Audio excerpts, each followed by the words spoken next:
ಈ ಸೇವಾವಸ್ಥೆಗಳಲ್ಲಿ ಪರಿಸ್ಥಿತಿ ಹೇಗಿದೆ ಅಂತಂದರೆ, ತಂದೆ ತಾಯಿಗಳು ಯಾವುದೋ ಒಂದು ಸ್ಕೂಲಿಗೆ ಮಕ್ಕಳನ್ನು ಸೇರಿಸ್ತಾರೆ.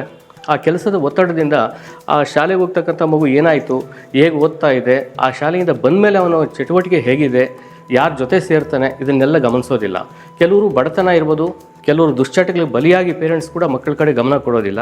ಆ ಮಕ್ಕಳು ಕೆಟ್ಟ ಮಕ್ಕಳ ಸಹವಾಸ ಮಾಡ್ತಾರೆ, ಬೀದಿ ಬೀದಿ ಅಲಿತಾರೆ, ದುಶ್ಚಟಗಳಿಗೆ ಬಲಿಯಾಗ್ತಾರೆ. ಇಂಥ ಮಕ್ಕಳಿಗೆ ಒಂದು ಒಳ್ಳೆಯ ಶಿಕ್ಷಣ ಕೊಡಬೇಕಂತ ಯೋಚನೆ ಮಾಡಿ ವ್ಯಾಸಂಗ ಕೇಂದ್ರಗಳನ್ನು ಪ್ರಾರಂಭ ಮಾಡಿರೋದ್ರಿಂದ ನಮ್ಮ ಶಿಕ್ಷಕರು ಅಂಥ ಮನೆಗಳಿಗೆ ಹೋಗಿ ಪೇರೆಂಟ್ಸ್ ಹತ್ರ ಮಾತಾಡಿ ಆ ಮಕ್ಕಳನ್ನು ತಂದು ಶಾಲೆಗೆ ಸೇರಿಸಿ ಇವತ್ತು ಆ ಮಕ್ಕಳಲ್ಲಿ ಒಂದು ಒಳ್ಳೆಯ ಸಂಸ್ಕಾರವನ್ನು ಕೂಡ ಮೂಡಿಸ್ತಾ ಇದ್ದೀವಿ. ಪ್ರಾರಂಭದಲ್ಲಿ ಆ ಮಕ್ಕಳು ತಂದೆ ತಾಯಿಗಳಿಗೆ ಗೌರವ ಕೊಡ್ತಾ ಇರಲಿಲ್ಲ, ತಂದೆ ತಾಯಿ ಹೇಳಿದ ಕೆಲಸ ಮಾಡ್ತಾ ಇರಲಿಲ್ಲ, ಹಿರಿಯರಿಗಂತೂ ಯಾರಿಗೂ ಗೌರವ ಕೊಡ್ತಾ ಇಲ್ಲ. ಅಂಥ ಮಕ್ಕಳಲ್ಲಿ ಇವತ್ತು ಒಂದು ಒಳ್ಳೆಯ ಸಂಸ್ಕಾರ ಮೂಡಿದೆ. ಬೆಳಗ್ಗೆ ಎದ್ದ ತಕ್ಷಣ ಹಾಸಿಗೆ ಅವರೇ ಮಡ್ಚಾಕೋದಿರ್ಬೋದು, ತಮ್ಮ ಕೆಲಸಗಳನ್ನು ತಾವೇ ಮಾಡ್ಕೊಳ್ಳೋದಿರ್ಬೋದು, ತಂದೆ ತಾಯಿಗಳಿಗೆ ಕೆಲಸದಲ್ಲಿ ಸಹಾಯ ಮಾಡೋದಿರ್ಬೋದು, ಈ ಥರ ಒಂದು ಆಕ್ಟಿವಿಟೀಸಲ್ಲಿ ಬದಲಾವಣೆ ಆಗಿದೆ. ಹಿರಿಯರಿಗೆ ಗೌರವ ಕೊಡೋದು ಎಲ್ಲದರಲ್ಲೂ ಕೂಡ ಬದಲಾವಣೆಗಳೇನು ಕಾಣ್ತಾ ಇದೆ. ಆ ಪೇರೆಂಟ್ಸ್ ಕೂಡ ಇವತ್ತು ಬಂದು ನಮ್ಮ ಶಿಕ್ಷಕರಿಗೆ ನೀವು ಒಂದು ಒಳ್ಳೆಯ ಸಂಸ್ಕಾರವನ್ನು ಕೊಡ್ತಾಯಿದ್ವಿ, ತುಂಬ ಒಳ್ಳೆಯ ಕೆಲಸವನ್ನು ಕೂಡ ಮಾಡ್ತಾಯಿದ್ದೀವಿ ಅಂದ್ಬಿಟ್ಟು ಹೇಳ್ತಾ ಇದ್ದಾರೆ. ಇಲ್ಲಿ ಕುಂತಿ ಗ್ರಾಮ ಅಂತ ಒಂದು ಸೇವಾವಸ್ಥೆ ಇದೆ.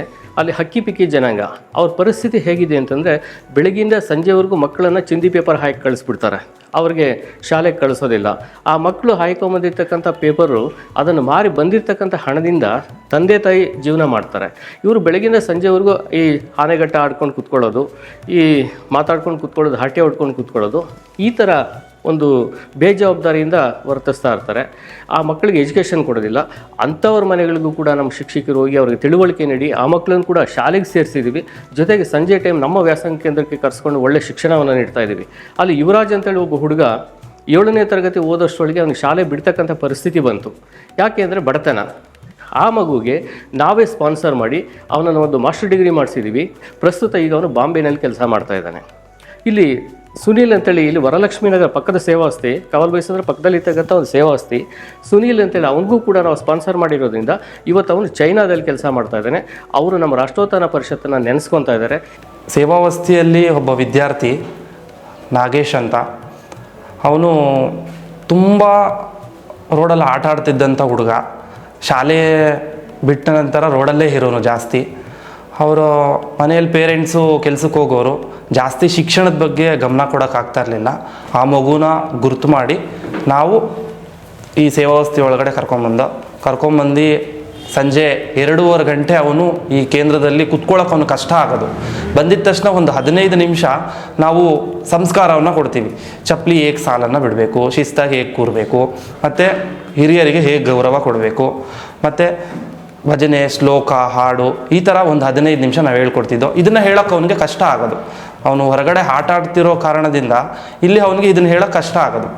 ಆಮೇಲೆ ಅವನ್ನ ಹಾಗೆಯೇ ನಮ್ಮ ಜೊತೆ ದಿನ ಪ್ರತಿನಿತ್ಯ ಕರ್ಕೊಂಬಂದು ಕುಣಿಸಿ ಈ ಥರ ಹೇಳ್ಕೊಡ್ತಿದ್ದೋ. ಆಮೇಲೆ ಒಂದು 3-4 ತಿಂಗಳಾದಮೇಲೆ ಅವನಲ್ಲಿ ಒಂದು ಸ್ವಲ್ಪ ಬದಲಾವಣೆಯನ್ನು ನಾವು ಕಂಡಿದ್ದು. ಆದರೆ ಮೊದಲು ಪೋಷಕರ ಸಭೆ ಮಾಡಿದೋ 3 ತಿಂಗಳಾದಮೇಲೆ. ಆ 3 ತಿಂಗಳಾದಮೇಲೆ ಅಲ್ಲಿ ಅವ್ರ ಪೇರೆಂಟ್ಸ್ ಹೇಳಿದ್ದು, ಅವನೇ ಬೆಳಗ್ಗೆ ಬೇಗ ಎದ್ದು ಅವನ ಕೆಲಸವನ್ನು ಅವನೇ ಮಾಡ್ತಾನೆ, ಮತ್ತು ಸಂಜೆ ಟ್ಯೂಷನಿಂದ ಬಂದು ಕೂಡ ಅವನು 1 ಗಂಟೆಯಿಂದ 1:15 ಗಂಟೆ ಕೂತ್ಕೊಂಡು ಮನೇಲಿ ಓದ್ತಾನೆ ಅನ್ನುವಂಥದ್ದನ್ನು ಅವರ ಪೋಷಕರು ತಿಳಿಸಿದ್ದು.